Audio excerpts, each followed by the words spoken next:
नमस्कार दोस्तों, I hope आप सभी बहुत अच्छे होंगे और आप सबकी तैयारी काफ़ी शानदार तरीके से चल रही है। आज हम लोग करने वाले हैं 64वीं बीपीएससी का। कौन सा? 64वीं बीपीएससी। इससे पहले हम लोग क्या कर चुके हैं, 63वीं बीपीएससी का किए थे, जो कि 2018 में हुआ था। ये भी 64वीं बीपीएससी 2018 में ही प्रीवियस हुआ एग्जाम। ठीक है, इसका हम लोग फुल एनालिसिस करेंगे पूरा एग्जाम के पॉइंट ऑफ व्यू से, और 2022-23 के हिसाब से जो पॉइंट हो सकता है आपको अभी के हिसाब से 2022-23 के हिसाब से, वो भी हम नॉलेज देते चलेंगे।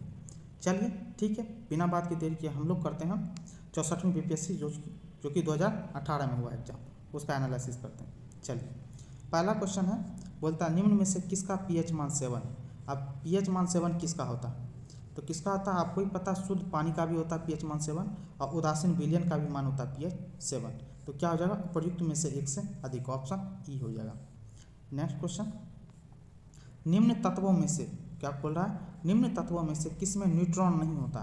तो न्यूट्रॉन किस में नहीं होता? तो हाइड्रोजन में नहीं होता, ऑप्शन सी। एंगस्ट्रम इकाई है, क्वेश्चन बोल रहा है एंगस्ट्रम इकाई है। एंगस्ट्रम किसकी इकाई है? तो तरंगदैर्घ्य की। किसका? तरंगदैर्घ्य, ऑप्शन ए। आवृत्ति को नापा जाता है, अब क्या बोल रहा है, आवृत्ति को नापा जाता है किससे? तो आवृत्ति को हर्ट्ज से नापा जाता है, ऑप्शन ए। नेक्स्ट है, डीएनए की खोज किसने की? अब डीएनए की खोज किसने की? तो आपको ही पता है डीएनए का जेम्स वाटसन और फ्रांसिस क्रिक ने, ऑप्शन ए। चलिए, आप बोल रहा है नेक्स्ट क्वेश्चन है, ट्राइग्लिसराइड, क्या बोल रहा है, ट्राइग्लिसराइड क्या है? ट्राइग्लिसराइड क्या है? तो ट्राइग्लिसराइड क्या, एक प्रकार का वसा है, ऑप्शन सी। अब क्या, अब नेक्स्ट है क्वेश्चन, इलेक्ट्रोएन्सेफेलोग्राम। इलेक्ट्रोएन्सेफेलोग्राम निम्न में से किसकी निगरानी के लिए उपयोग होता है? किसकी निगरानी के लिए उपयोग होता है? तो मस्तिष्क के लिए, ऑप्शन डी। नेक्स्ट, शरीर का तापक्रम नियंत्रित करता है। शरीर का तापक्रम नियंत्रित क्या करता, कौन करता है? तो हाइपोथैलेमस ग्रंथि। कौन? Hypothalamus, option B. सही कथन को चुनिए। अब इसमें बोल रहा है सही कथन को चुनने के लिए, तो सही कथन कौन सा है? लाल प्रकाश का तरंगदैर्घ्य बैंगनी प्रकाश से क्या होता है? ज़्यादा होता है, ऑप्शन बी। चलिए, 40 डिग्री सेल्सियस का मान फ़ारेनहाइट स्केल पे है। अब 40 डिग्री सेल्सियस का मान फ़ारेनहाइट स्केल पे कितना होगा? तो आपको ये पता होगा, यदि नहीं पता है तो फॉर्मूला जरूर याद रखिए, क्योंकि इससे जुड़ा हुआ क्वेश्चन हमेशा पूछता है। C/100 = F-32/180।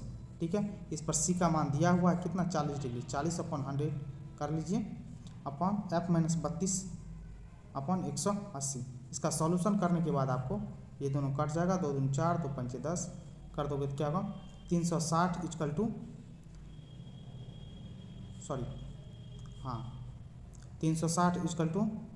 360/5 से काटोगे कितना हो जाएगा, ये हो जाएगा 72। ठीक है, 72 = कितना, 72 = F-32। ठीक है, ये इधर जाएगा, जुड़ जाएगा तो क्या हो जाएगा, 104 डिग्री फ़ारेनहाइट, ऑप्शन ए। ठीक है, ये फार्मूला जरूर याद रखिएगा, C/100 = F-32/180। चलिए नेक्स्ट, विद्युत शक्ति की इकाई है। तो विद्युत शक्ति का इकाई कौन है?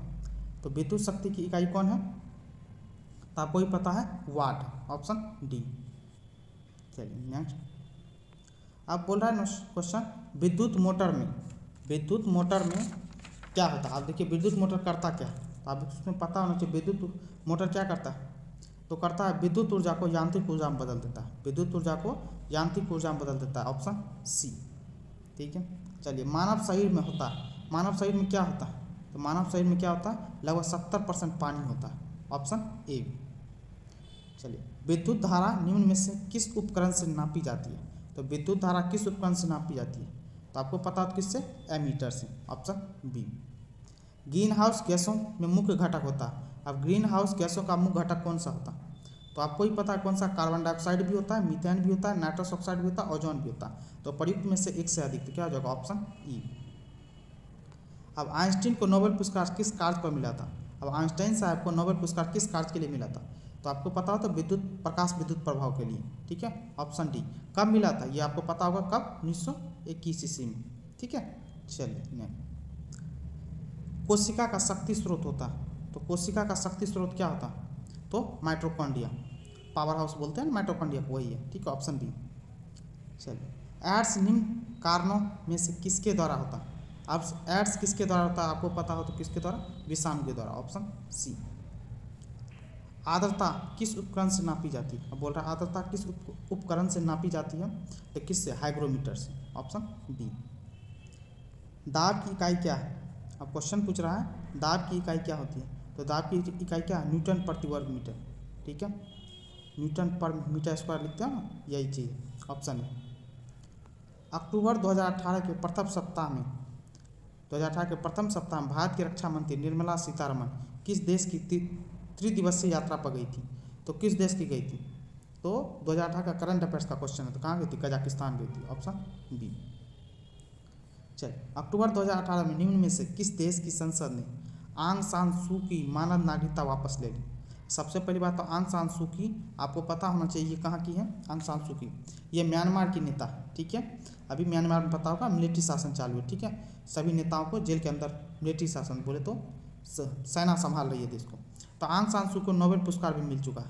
तो उस समय जब नोबेल पुरस्कार मिला था तब कौन, तो मानव नागरिकता वापस ले लिया कौन? कनाडा दिया था। जब नोबेल पुरस्कार मिला था तो कनाडा उसको मानव नागरिकता दिया था, लेकिन 2018 में क्या किया? मानव नागरिकता ले लिया, कनाडा वापस ले लिया। ठीक है, ऑप्शन डी।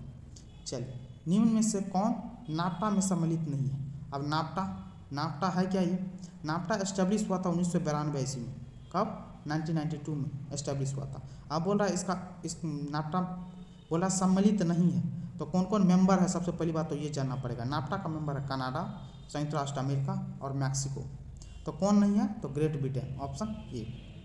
ठीक है, चलिए, सितंबर 2018 में भारत ने किस देश के साथ मोबिलाइज योर सिटी समझौते पर हस्ताक्षर किया? तो किस देश के साथ किया है? तो फ्रांस के साथ। किसके साथ? फ्रांस के साथ। Option D. चलिए, अगस्त 2018 में विदेश मंत्री श्रीमती सुषमा स्वराज ने किस देश में पाणिनी भाषा प्रयोगशाला का उद्घाटन किया? तो पाणिनी भाषा का उस समय की 2018 का करंट अफेयर्स, तो पाणिनी भाषा का प्रयोगशाला का उद्घाटन कहाँ किया था? तो मॉरिशस में किया था। Option C. सुषमा स्वराज जी का निधन हो चुका है, ये चीज़ दिमाग में रखिएगा। ठीक है, करंट अफेयर्स के हिसाब से क्वेश्चन है। चलिए, अगस्त 2018 में किस देश ने भारतीय मूल के प्रवासी लोगों के लिए अंग प्रत्यारोपण की सुविधा देने संबंधित कानून बनाया था? तो किसने बनाया था? तो यूनाइटेड किंगडम ने। Option A. नवंबर 2017 में संपन्न राष्ट्रपति चुनाव में एमरसन मानंगवा किस देश के राष्ट्रपति चुने गए? तो किस देश के राष्ट्रपति चुने गए? ये जिम्बाब्वे के चुने गए। ऑप्शन सी।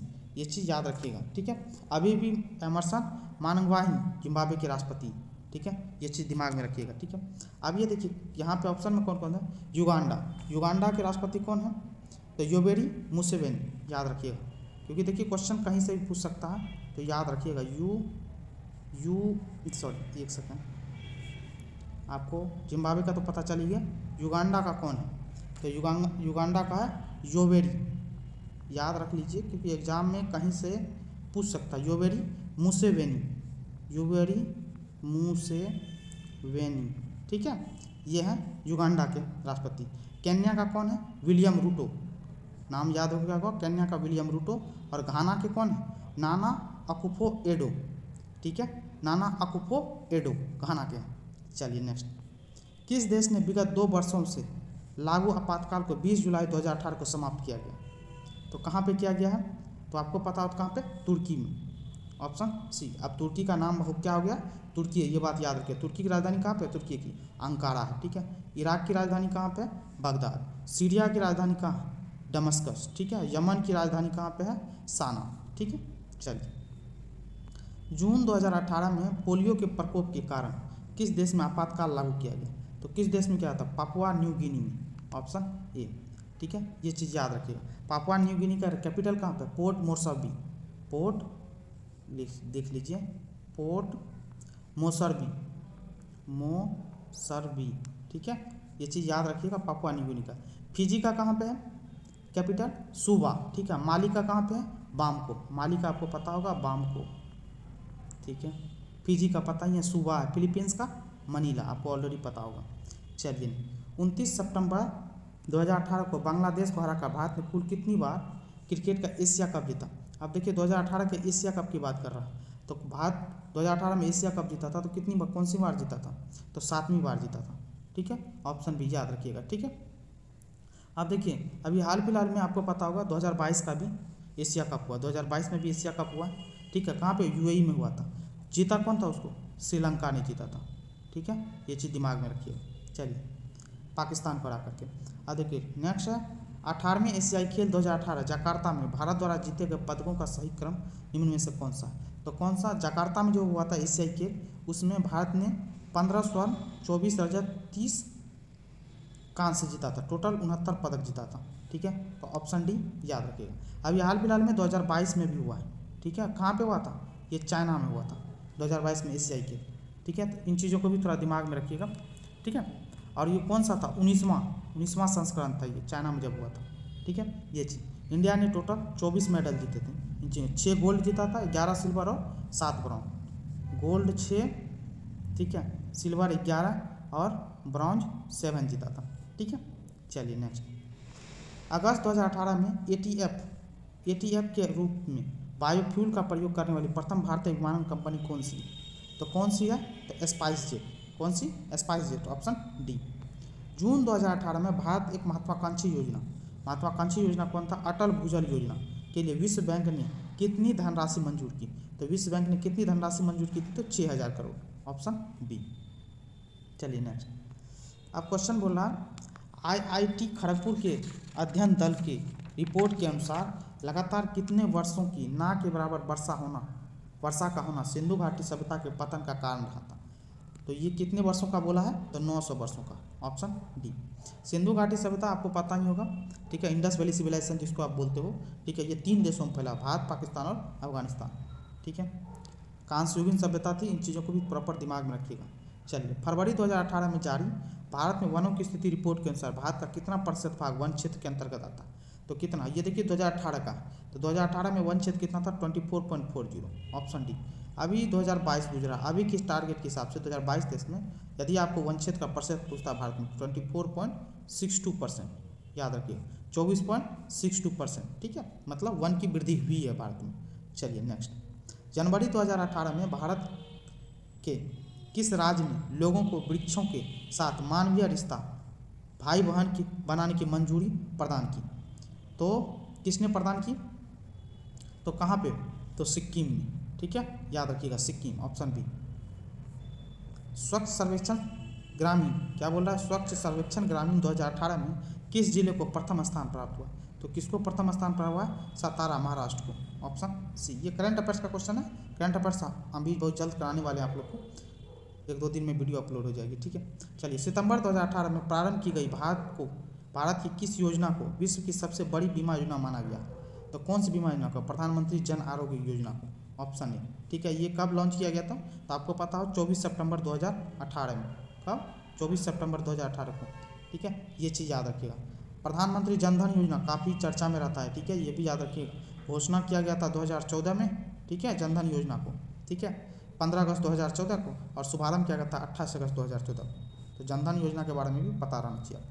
चलिए नेक्स्ट, सितंबर 2018 में निम्न में से किस संस्थान ने देश का प्रथम रेलवे विश्वविद्यालय स्थापित किया गया था? तो कहाँ पे किया गया? भारतीय राष्ट्रीय रेल अकादमी बड़ौदा, कहाँ पे? गुजरात में, ऑप्शन ए। चलिए नेक्स्ट, जीमैक्स 2018 का संबंध है। अब देखिए जीमैक्स 2018 का जापान और इंडिया है, ठीक है। तो जापान और इंडिया का क्या है? नौसेनाओं का युद्धाभ्यास है, ठीक है, ऑप्शन बी। चलिए नेक्स्ट, वायु प्रदूषण नियंत्रण हेतु सितंबर 2018 में वायु प्रणाली का शुभारंभ किस नगर या राज्य में किया गया? तो कहाँ पे किया गया ये नगर या राज्य में? तो दिल्ली में किया गया, ऑप्शन सी। निम्न में से किसके तहत मुख्यमंत्री श्री नीतीश कुमार ने 6 जनवरी 2018 को बेगूसराय और खगड़िया जनपदों में कुल 750 से अधिक विकास योजनाओं का शुभारंभ किया? तो किस चीज़ को? विकास समीक्षा यात्रा, ऑप्शन डी, ठीक है। करंट अफेयर्स को देख लीजिएगा, 20 से 25 क्वेश्चन बीपीएससी में आता है हमेशा, ठीक है। चलिए, 16 मार्च 2018 को उप मुख्यमंत्री श्री सुशील मोदी ने बिहार के किस नगर में राज्य के प्रथम स्टार्टअप हब का उद्घाटन किया? तो कहाँ पे किया था इन्होंने? तो पटना में किया था, ऑप्शन सी। अभी कौन है उप मुख्यमंत्री? आपको पता हो, तेजस्वी यादव जी हैं, ठीक है। चलिए नेक्स्ट, 22 मार्च 2018 को क्या बोल रहा है? 22 मार्च 2018 को बिहार राज्य के 106वें स्थापना दिवस के अवसर पर किसने पटना में नील के धब्बे नामक पुस्तक का विमोचन किया? नील के धब्बे किसने किया था? तो ये 2018 के करंट अफेयर्स का क्वेश्चन है, तो उपराष्ट्रपति श्री वेंकैया नायडू ने किया था, ऑप्शन ए। अभी कौन है उपराष्ट्रपति? जगदीप धनखड़ जी, ठीक है, ये चीज़ याद रखिएगा। चलिए नेक्स्ट, मधेपुरा लोकोमोटिव फैक्ट्री में निर्मित भारत की सबसे शक्तिशाली विद्युत रेल इंजन का सामर्थ्य कितना? 12,000 हॉर्स पावर, ठीक है, ऑप्शन डी। चलिए 10 अप्रैल 2018 को प्रधानमंत्री श्री नरेंद्र मोदी ने स्वच्छाग्रहियों के राष्ट्रीय सम्मेलन को कहाँ संबोधित किया? तो कहाँ पे संबोधित किया हम? तो आपको पता था मोतिहारी, ठीक है, बिहार के मोतिहारी में, ऑप्शन ए। चलिए ADMA क्या लिखा हुआ? NDMA ने अप्रैल 2018 में CBRN इमरजेंसी पर आधारित मॉक ड्रिल का अभ्यास किस एयरपोर्ट पे किया? तो किस एयरपोर्ट पे किया है? तो LNJP पटना, ठीक है, ऑप्शन बी। अब देखिए एक रिपोर्ट के अनुसार दिसंबर 2017 से फरवरी 2018 के मध्य 4G सिग्नलों की उपलब्धता की दृष्टि से देश के 20 शहरों में पटना का स्थान कितना? तो देश के 20 शहरों में पटना का स्थान क्या है? प्रथम, ऑप्शन ए। सुलभ इंटरनेशनल ने बिहार के किस नगर में सस्ती दर पर पेयजल उपलब्ध कराने हेतु सुलभ जल प्रोजेक्ट प्रारंभ किया है? तो कहाँ पे किया है ये? तो दरभंगा में, ऑप्शन सी। बिहार के मुख्यमंत्री कन्या उत्थान योजना के संबंध में कौन सा क्या बोल रहा है? असत्य है। तब असत्य को ढूंढना है। तो योजना का वार्षिक व्यय 7,200 करोड़ प्रस्तावित है, तो एकदम सही बात है। शिक्षा, स्वास्थ्य और समाज कल्याण 3 विभागों द्वारा योजना का संचालन, एकदम सही बात। जन्म से स्नातक तक की शिक्षा पूर्ण करने पर प्रत्येक कन्या को 60,000 प्रदान किए, ये गलत हो गया। 60,000 प्रदान किए, ये असत्य बोल रहा है, तो ऑप्शन सी हो गया। 60,000 नहीं है, तो 60,000 में कितना है? 54,100 रुपया, 54,100 रुपया ये है, ठीक है। तो ये चीज़ याद रखिए। कन्या शिशु के जन्म के समय उसके परिवार को 2,000 रुपये प्रदान किए जाएंगे, तो एकदम सही है। तो कौन सा हो गया? असत्य ढूंढ रहा था ना, तो ऑप्शन सी, ठीक है। चलिए भारत में पशुपालन एवं कृषि के प्राचीनतम साक्ष्य मिले। भारत में पशुपालन एवं कृषि के प्राचीनतम साक्ष्य कहाँ से मिले? तो आपको पता हो तो कहाँ से मिले हैं ये? तो मेहरगढ़ से मिले, ऑप्शन डी। ये सिंधु घाटी सभ्यता से जुड़ा हुआ है, आपको ये चीज़ दिमाग में रखना हमेशा, मेहरगढ़, ठीक है। चलिए भगवान बुद्ध के महापरिनिर्वाण के बाद पहली बौद्ध संगीति हुई थी। तो महापरिनिर्वाण के बाद पहली बौद्ध संगीति कहाँ होती है? राजगिर में, ऑप्शन ए, ठीक है। चलिए नेक्स्ट, इनमें से किसने सर्वप्रथम व्यापक पैमाने पर स्वर्ण मुद्रा का प्रचलन किया? आप देखिए ये क्वेश्चन थोड़ा सा ट्रिकी है, जिस समय एग्जाम में आया था उसमें भी चर्चा में बना हुआ था। सर्वप्रथम व्यापक पैमाने पर स्वर्ण मुद्रा का प्रचलन तो किसने? तो देखिए यदि पूछे कि स्वर्ण मुद्रा का प्रचलन, तो हिंद यवन लोग ने करवाया था सर्वप्रथम स्वर्ण मुद्रा का प्रचलन बोलेगा तो हिंद यवन, ठीक है। अब प्रचलन, अब देखिए सर्वाधिक व्यापक मात्रा में बोल रहा है, तो व्यापक पैमाने पर कौन किया था? बीमा कदफिसेस किया था, ऑप्शन सी। ये चीज़ दिमाग में रखिएगा, ठीक है। तो इन चीज़ों को थोड़ा सा दिमाग में रखना है, ठीक है। चलिए नेक्स्ट, इनमें से किसने पहली बार यह व्याख्या की थी कि पृथ्वी की अपनी धुरी पर घूमने के कारण प्रतिदिन सूर्योदय एवं सूर्यास्त होता है? तो किसने? आर्यभट्ट ने, ऑप्शन ए, ठीक है। चलिए सुवर्ण भूमि का वह राजा कौन था जिसने नालंदा में एक बौद्ध विहार की स्थापना की तथा उसके रखरखाव हेतु अपने दूत द्वारा देवपाल से 5 गांव दान में देने के लिए प्रार्थना की थी? किसने? Balaputradeva, option C, Balaputradeva. Periplus of the Erythraean Sea, अब बोला Periplus of the Erythraean Sea किसने लिखी? तो देखिए इस पुस्तक का कोई अज्ञात लेखक है जिसका नाम पता नहीं चला अभी तक, तो क्या होगा? उपयुक्त में से कोई नहीं, ऑप्शन ई। चलिए बिहार पर बख्तियार खिलजी के हमले का पहला विवरण प्राप्त होता है। बख्तियार खिलजी के पहला विवरण किससे प्राप्त होता है? तो पता हो तबकात ई नासरी से, ऑप्शन बी। तबकात ई नासरी लिखा कौन था? मिनहाज ए सिराज ने लिखा था। किसने? मिनहाज ए सिराज ने, जो कि फारसी भाषा में लिखा था, ठीक है। तबकात ई नासरी लिखा कौन था? मिनहाज ए सिराज, ठीक है। याद रखिएगा, क्वेश्चन पूछ लेता है। किस सुल्तान ने जमीन की फसल की नपाई का आधा राजस्व के रूप में दावा किया? अब तो देखिए कौन सुल्तान था जिसने जमीन में फसल की नपाई का आधा राजस्व के रूप में दावा किया? तो किसने किया? अलाउद्दीन खिलजी, ठीक है। अलाउद्दीन खिलजी के बारे में ऑलरेडी आपको पता होगा, बहुत बार बता चुके हैं, ठीक है। खिलजी डायनेस्टी से, दिल्ली सल्तनत से जुड़ा हुआ। और दूसरी बात ये क्या है?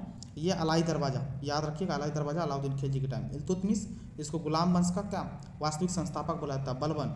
लोह रक्त की नीति, नवरोज का त्यौहार बलबन के द्वारा, ठीक है। गुलाम वंश से जुड़ा हुआ था।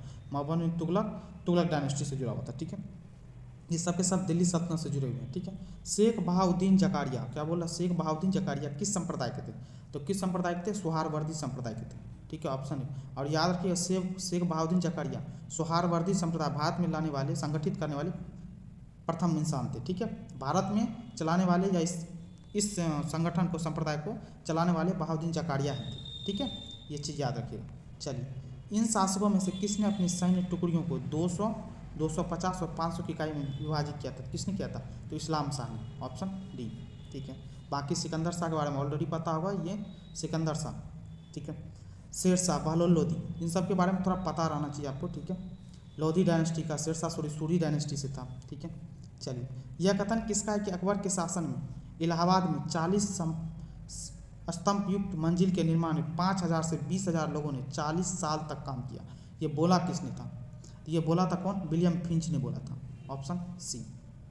चलिए, कश्मीर का अकबर नाम से प्रसिद्ध सुल्तान था। अब देखिए, कश्मीर का अकबर के नाम से किसको?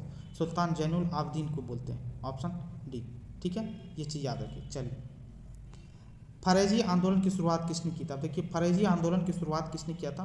तो हाजी शरीयतुल्लाह ने किया था, हाजी शरीयतुल्लाह, ऑप्शन ए, ठीक है। ये जमींदार के खिलाफ आंदोलन था, याद रखिएगा, ठीक है। हाजी शरीयतुल्लाह ने किया था फरेजी आंदोलन। चलिए, पुस्तक poverty and un-British rule in India किसने लिखी? अब देखिए, पॉवर्टी एंड अनब्रिटिश रूल दादा भाई नौरोजी, ऑप्शन बी।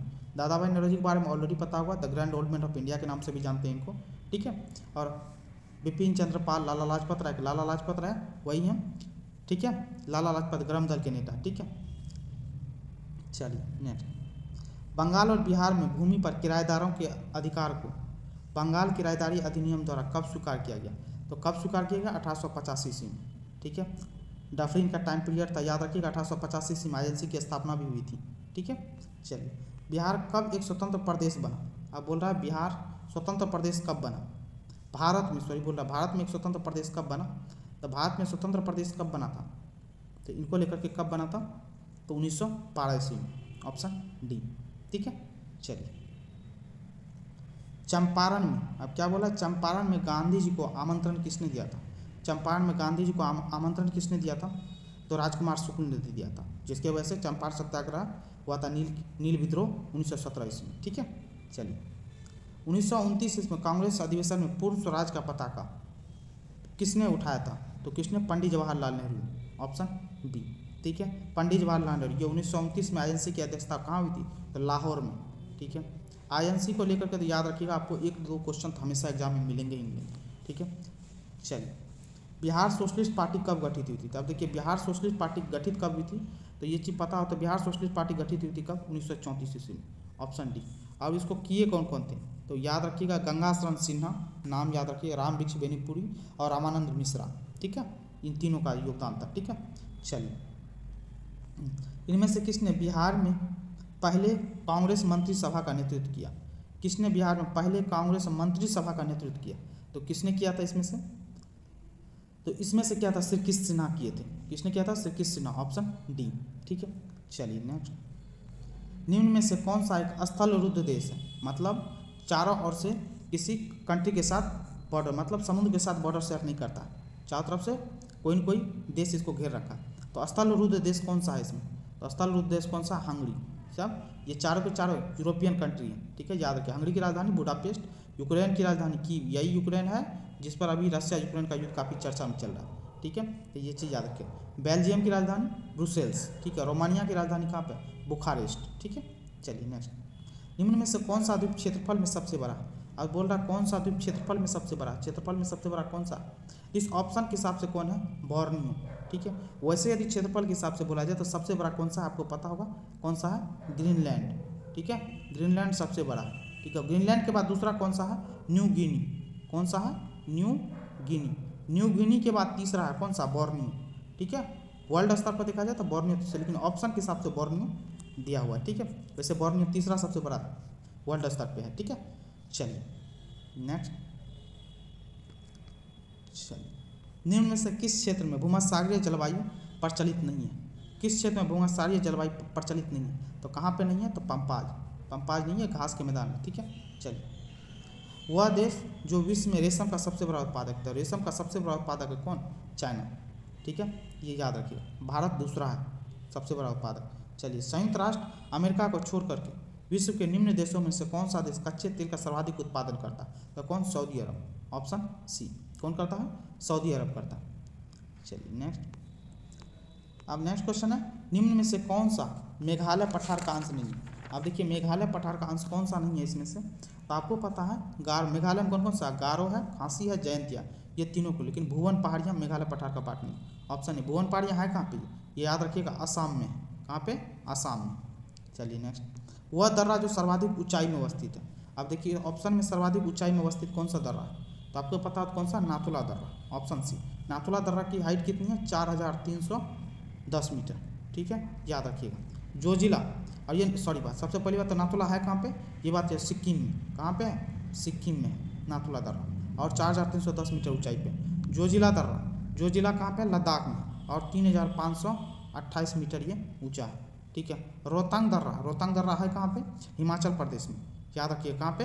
हिमाचल, और इसकी हाइट कितनी है? 3978 मीटर। खैबर दर्रा, खैबर दर्रा कहाँ? ये पाकिस्तान में 1670 मीटर है हाइट है। ठीक है।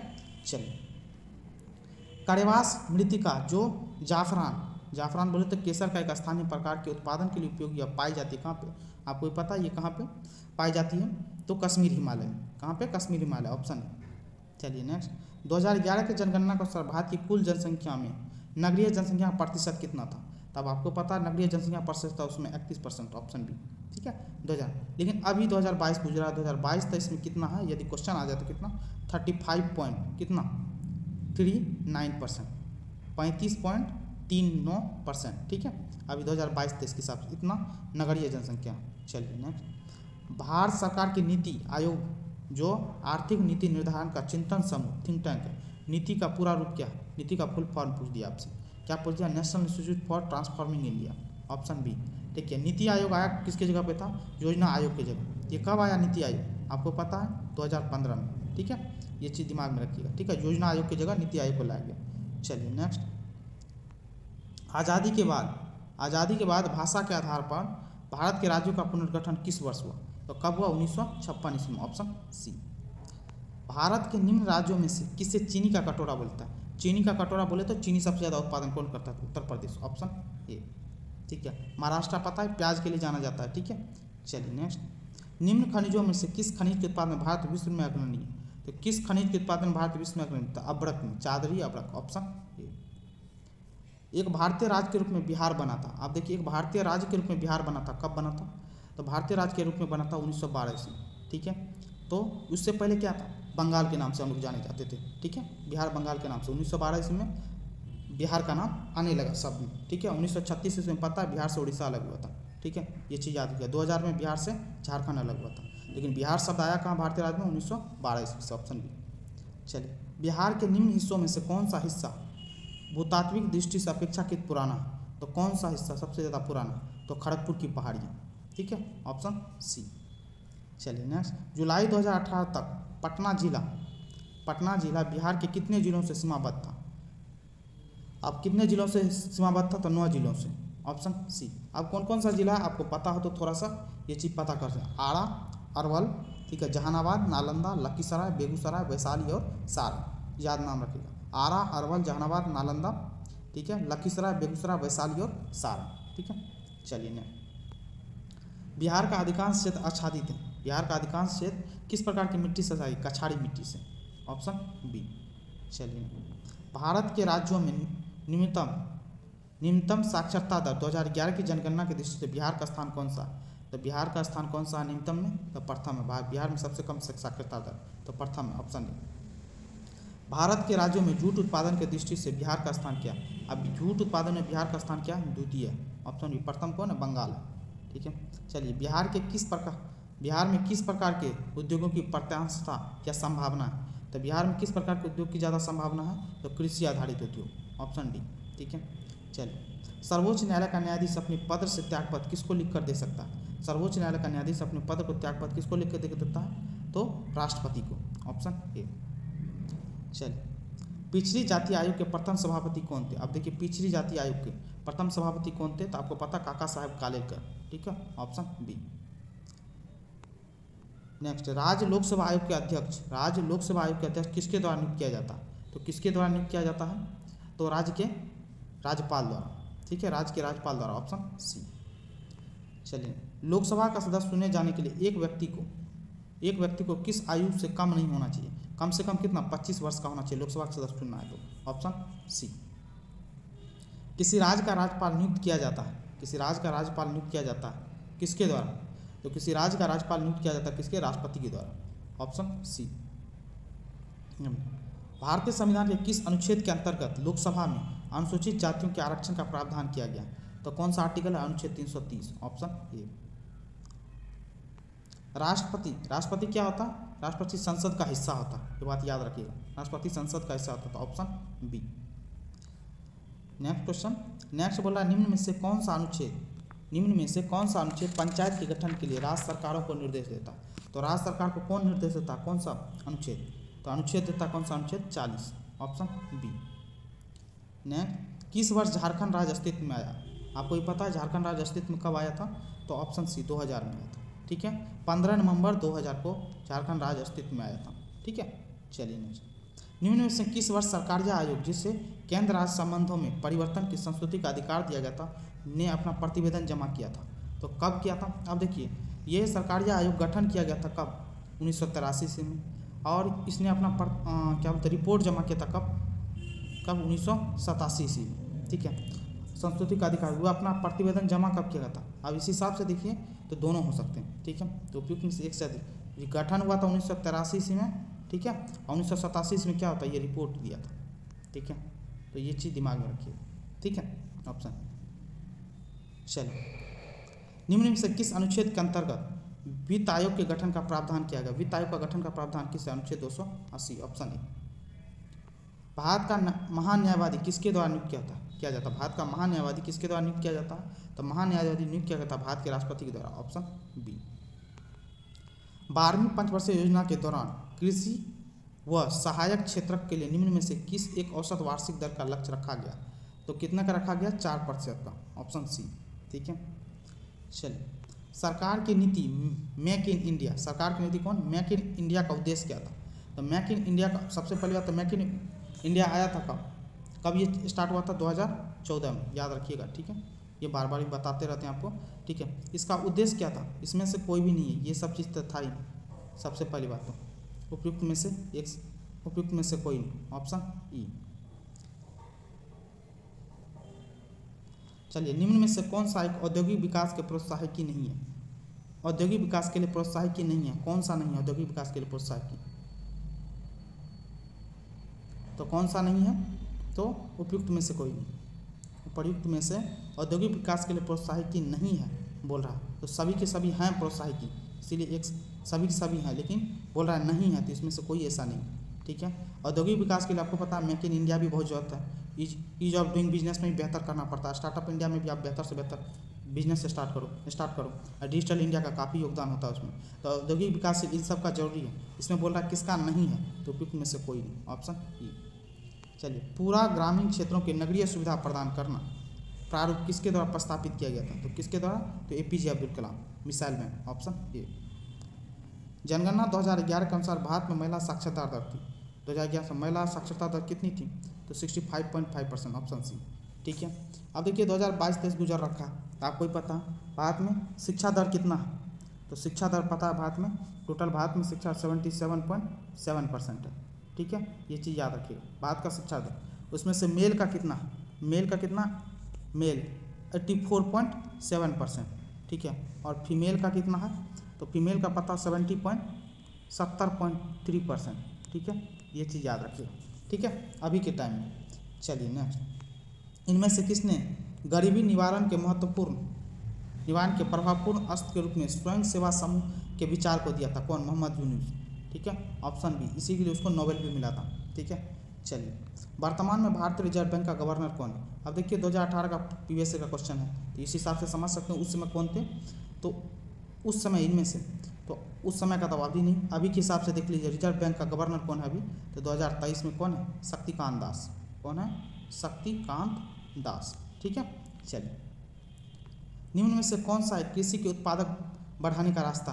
तो कृषि में उत्पादन बढ़ाने का रास्ता कौन है? कुशल सिंचाई भी होनी चाहिए, गुणवत्ता बीज भी होनी चाहिए, कीटनाशकों का प्रयोग होना चाहिए, उर्वरकों का भी प्रयोग होना चाहिए। तो क्या हो जाएगा? उपयुक्त एक से अधिक, ऑप्शन ई। चलिए, निम्न में से कौन सा एक मनरेगा का उद्देश्य है? मनरेगा का उद्देश्य क्या होता है? तो मनरेगा का उद्देश्य क्या होता है? परिसंपत्तियों का निर्माण करना, ऑप्शन ए। ठीक है, चलिए, निम्न में से कौन सा एक संघीय बजट 2017-18 के अभिष्ट उद्देश्यों में शामिल नहीं था? तो कौन सा नहीं था? तो भारत में शिक्षित करना, ये उद्देश्य शामिल नहीं था।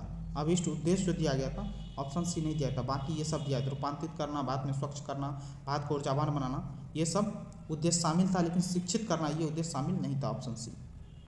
निम्न में से कौन सा 20वीं शताब्दी के 60वें दशक के अंतिम दौर के हरित क्रांति की प्रकृति का सबसे उचित वर्णन करता है? तो कौन करता है सबसे उचित वर्णन?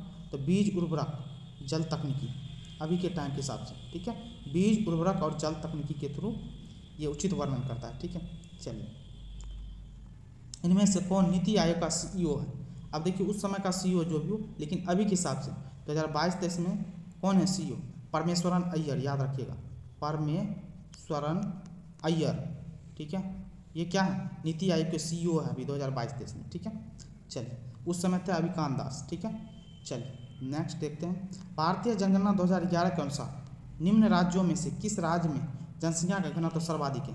जनसंख्या घनत्व में आपको पता है बिहार सबसे ज़्यादा है, कितना है? 1106 व्यक्ति प्रति वर्ग किलोमीटर स्क्वायर, एक वर्ग किलोमीटर में 1106 व्यक्ति है। ठीक है, बिहार में, ऑप्शन सी। चलिए, भारतीय जनगणना 2011 के अनुसार बिहार राज्य में लिंगानुपात क्या है? तो 2011 में बिहार राज्य का लिंगानुपात कितना था? 918, ऑप्शन सी।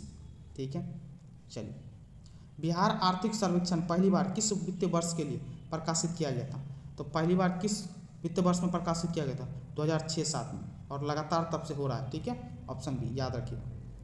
बिहार में अप्रैल-जून 2018 के दौरान किस क्षेत्र ने सर्वाधिक FDI इक्विटी अंतर्प्रवाह को आकर्षित किया? तो सबसे ज़्यादा किस में? सेवा क्षेत्र में, याद रखिएगा। ठीक है, सेवा क्षेत्र में सबसे ज़्यादा इक्विटी अंतर्प्रवाह को आकर्षित किया। ठीक है, चलिए, 2017-18 में क्या बोला? 2017-18 में बिहार राज्य में कृषि में कार्यरत जनसंख्या का प्रतिशत, 2017-18 में बिहार राज्य में कृषि में कार्यरत जनसंख्या का प्रतिशत कितना था? तो कितना? ये ऑप्शन में उपयुक्त में से कोई नहीं। ठीक है, लेकिन था कितना? 80% के आसपास। कितना? 80% के आसपास। ठीक है, चलिए, बिहार राज्य में वर्ष 2016-17 के दौरान आर्थिक विकास दर क्या थी? 2016-17 में बिहार की आर्थिक विकास दर क्या थी? तो आपको पता हो तो आर्थिक विकास दर थी कितना? 10.3%। इनमें से भी कोई नहीं, तो उपयुक्त में से कोई नहीं। कितनी थी बिहार की? 10.3%, 2016-17 में। ठीक है, चलिए, निम्न में से कौन सा ईस्ट इंडिया कंपनी के सिपाहियों को विद्रोही बनाने का कारण नहीं था? अब देखिए, ईस्ट इंडिया कंपनी के सिपाहियों को विद्रोही बनाने का कारण इनमें से कौन सा नहीं था पूछ रहा है। तो कौन सा नहीं था? देखिए, ईसाई धर्म फैलाने का ये तो था ही, जहाज की यात्रा करने सिपाहियों का आदेश ये भी था, भत्ते की रोकथाम ये भी था, अधिकारियों की अक्षमता ये नहीं था। ठीक है, बाकी सब के सब कारण था ईस्ट इंडिया कंपनी के सिपाहियों को विद्रोही बनने का। ठीक है, तो कौन सा नहीं था? अधिकारियों की अक्षमता। ठीक है, चलिए, मुगल बादशाह बहादुर शाह जफर के बारे में कहा जाता था कि उसके साम्राज्य की सीमा थी चांदनी चौक से पालम, ऑप्शन सी। आपको पता, बहादुर शाह जफर मुगल बादशाह, लास्ट मुगल बादशाह थे। ठीक है, 1857 के टाइम पीरियड में। ठीक है, ये लास्ट मुगल बादशाह थे, इसी को बहादुर शाह द्वितीय भी बोलते हैं। ठीक है, और इनकी पूरी शक्ति खत्म कर दी गई थी, मतलब अंग्रेजों ने इसको अपने कब्जे में ले रखा था, इसीलिए इसको बोलता है इसका बादशाह कितना? बादशाह कर साम्राज्य की सीमा थी चांदनी चौक से पालम तक। ठीक है, ऑप्शन। चलिए, इनमें से किसने ईस्ट इंडिया कंपनी के कंट्रोल के खिलाफत बगावत नहीं की? अब ईस्ट इंडिया कंपनी के कंट्रोल के खिलाफत बगावत किसने नहीं की थी इसमें? तो किसने नहीं किया था? तो आपको पता हो तो किसने? हैदराबाद का निजाम नहीं किया था। ठीक है, ऑप्शन बी। बाकी सब किया था, विजयनगरम का राजा किया था। ठीक है, 1794 ईस्वी विद्रोह किया था। कब? 1794 में अंग्रेजों के खिलाफ। तमिलनाडु के पोली नागर ये कब? ये किए थे 1795 से लेकर के कब? 1805 तक अंग्रेजों के विरुद्ध किए थे विद्रोह। ठीक है, त्रावणकोर के दीवान वेलुथम्पी ये कब था? 1808 से लेकर के कब? 1809 तक इन्होंने विद्रोह किया था। लेकिन हैदराबाद का निजाम ये अंग्रेजों के खिलाफ बगावत नहीं किया। और कौन कौन नहीं किया था? सिंधिया परिवार जो ग्वालियर के हैं। ठीक है, उन लोगों ने भी नहीं किया था, तो ऑप्शन बी। चलिए, नील विद्रोह किसके बारे में था? अब नील विद्रोह आपको पता होता है, नील विद्रोह किसके बारे में था? तो नील विद्रोह था किसमें? तो रैयत नील की खेती नहीं करना, रैयत नील की खेती नहीं करना चाहते, पर उनसे एक अमान्य मूल्य पर जबरदस्ती करवाई जा रही थी, ऑप्शन सी। ठीक है, चलिए नेक्स्ट। 1875 के दक्कन के दंगों का तात्कालिक कारण था। दक्कन के दंगों का तात्कालिक कारण क्या था? महाजनों के द्वारा ऊंची ब्याज दर, ऑप्शन बी। ठीक है, चलिए। रजनी पाम दत्त ने कहा वे साम्राज्यवाद से लड़ते भी थे और सहयोग भी करते। उन्होंने किस राजनीतिक गठबंधन के बारे में यह कहा? तो किसके बारे में बोला था? भारतीय राष्ट्रीय कांग्रेस, आईएनसी के बारे में, जिसकी स्थापना 1885 में बॉम्बे में हुई थी। ठीक है, गोकुलदास तेजपाल संस्कृत कॉलेज में। ठीक है, अब चलिए नेक्स्ट। निम्न में से कौन सा एक राष्ट्रवादी समाचार पत्र नहीं था? राष्ट्रवादी समाचार पत्र, इसमें सब के सब राष्ट्रवादी समाचार पत्र, द हिंदू भी था। ठीक है, द हिंदू, तो ये याद रखिए, सुब्रमण्यम अय्यर थे इनके। ठीक है, बंगाली समाचार पत्र के सुरेंद्र नाथ बनर्जी थे। ठीक है, दी महारत्ता के गंगाधर तिलक थे। ठीक है, द टाइम्स ऑफ इंडिया, जो उस समय में उसको बोला जाता क्या, बॉम्बे टाइम्स से बोला जाता था, अजीत भट्टाचार्य। ठीक है, ये सब के सब क्या राष्ट्रवादी समाचार पत्र थे? नहीं थे वाला बोल रहा है, तो उपयुक्त में से कोई नहीं, ऑप्शन ई। चलिए, प्रार्थना समाज यंग इंडिया लोकहितवादी, देखिए इनसे मिलान करिए। प्रार्थना समाज यंग इंडिया लोकहितवादी सत्यशोधक समाज रहनुमाई महदेशन सभा के लिए निम्न विकल्पों में सही संयोजन कीजिए। अब आपको पता है प्रार्थना समाज किसने? प्रार्थना समाज के आत्माराम पांडुरंग ने किया था। ठीक है, अब यंग इंडिया मोहनदास करमचंद गांधी द्वारा चलाया गया था। लोकहितवादी किसको? गोपाल हरि देशमुख को बोलते हैं लोकहितवादी। सत्यशोधक समाज आपको पता है ज्योतिबा फुले। ठीक है, सत्यशोधक समाज ज्योतिबा फुले। और रहनुमाई नेरोजी फुरदुनोजी, ऑप्शन बी। ठीक है, चलिए नेक्स्ट। नीचे दिए गए विकल्पों में राष्ट्रवादी समाचार पत्रों में द हिंदू, आप देखिए नाम पूछ रहा है, द हिंदू के समाचार पत्र के संपादक के नाम सब। द हिंदू के कौन थे? तो आपको अभी बता चुके ऑलरेडी आपको। ठीक है, कौन थे? जी सुब्रमण्यम अय्यर। ठीक है, दूसरा कौन था? केसरी का कौन था? बाल गंगाधर तिलक। बंगाली का कौन था? सुरेंद्र नाथ बनर्जी। ठीक है, हिंदुस्तान के गंगा प्रसाद वर्मा। और कौन सा? सुधारक के कौन थे? गोपाल कृष्ण गोखले। ठीक है, तो कौन सा हो गया? Option D. चलिए नेक्स्ट। बाल गंगाधर तिलक लोकमान्य तिलक के नाम से जाने जाने लगे। देखिए, बाल गंगाधर तिलक को लोकमान्य तिलक कब कहा जाने लगा? तो जब सरकार ने उन्हें रोड मर्डर केस में अभियुक्त बनाया था। ठीक है, और दूसरी बात याद रखिए कि इसमें कितने 18 माह की जेल की सजा सुनाई गई थी इसको। ठीक है, तो ये याद रखिए, ऑप्शन सी। चलिए, सरकार के विरोध में असेंबली में बम फेंकने के समय भगत सिंह की उम्र क्या थी? अब देखिए, भगत सिंह की सबसे पहली बात, असेंबली में बम फेंका कब था? तो याद रखिएगा, असेंबली में बम फेंका था 8 अप्रैल को। कब? 8 अप्रैल 1929 को, ये याद रखिएगा, असेंबली में बम फेंका। और भगत सिंह का जन्म कब हुआ था? तो आपको भगत सिंह का जन्म याद रखना चाहिए, कब? 28 सितंबर को। कब? 28 सितंबर 1907 को। उस हिसाब से आप जब एज को घटाओगे, मैनेज करोगे, क्या 21 साल से थोड़ा ज़्यादा होगा, ऑप्शन बी। ठीक है, चलिए, 21 वर्ष 6 माह के आसपास। चलिए, जलियांवाला बाग नरसंहार किस गांधीवादी सत्याग्रह के संबंध में हुआ? आप देखिए, जलियांवाला बाग नरसंहार रोलेक्ट एक्ट, ऑप्शन बी। नरसंहार किस गांधीवादी सत्याग्रह के संबंध से हुआ? तो रोलेक्ट एक्ट आया कब था? 1919 ईस्वी में। और जलियांवाला बाग कांड हुआ कब था? तो जलियांवाला कांड हुआ था 13 अप्रैल 1919 को। ठीक है, ये चीज़ याद रखिएगा। ठीक है, और इसमें क्या था? सत्यपाल और किचलू। ठीक है, डॉक्टर सत्यपाल और डॉक्टर किचलू के जो मतलब एक तरीके से बोले उसको पकड़ के जेल में डाल दिया गया था, उसको लेकर के हंगामा था। ठीक है, अमृतसर में। ठीक है, जलियांवाला बाग में, तो उसी में रोलेक्ट आज क्या बोलते हैं, जलियांवाला बाग नरसंहार हुआ था। ठीक है, तो ये चीज़ दिमाग में रखिए। चलिए, कुंवर सिंह अंग्रेजों के खिलाफ 1857 के विद्रोह में किस जगह शामिल हुए? तो किस जगह पे शामिल हुए थे? तो आरा में, ऑप्शन ए। चलिए, किस स्थान पर आदिवासियों ने अंग्रेजों के खिलाफ विद्रोह किया? किस स्थान पर आदिवासियों ने? तो बिहार में। उस समय क्या था? बिहार था। ठीक है, बिहार में। चलिए, अतः सदैव सहमति के साथ और अक्सर वाणिज्य मंडल के निर्देशों में भारत सरकार चलती है और इसे व्हाइट मैन्स बर्डन कहा जाता है। यह किसने कहा था? तो ये बोला था किसने? तो ये बोला था सच्चिदानंद सिन्हा ने। किसने? सच्चिदानंद सिन्हा ने। ठीक है, ऑप्शन सी। ठीक है, चलिए नेक्स्ट।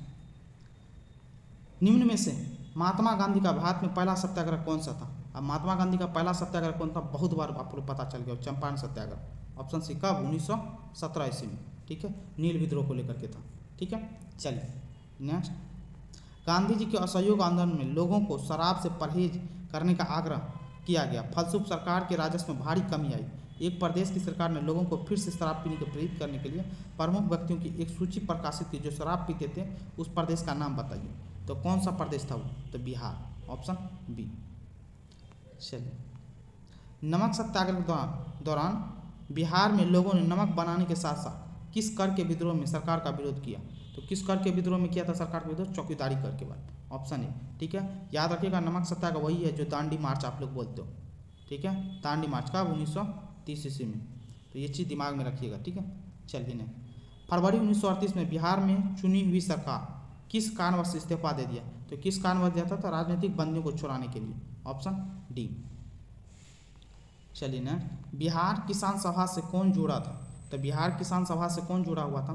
तो आपको पता होता है बिहार किसान सभा की स्थापना हुई थी कब? 1929 ईस्वी में। और इसमें कौन कौन थे जुड़े हुए? स्वामी सहजानंद भी थे, कार्यानंद शर्मा भी थे, राहुल सांकृत्यायन थे, यदुनंदन शर्मा भी थे। तो उपयुक्त में से एक से अधिक हो गया, ऑप्शन ई। ठीक है, ये मैथ का क्वेश्चन है, आप आराम से देख सकते हो, पॉज करके वीडियो बना सकते हो।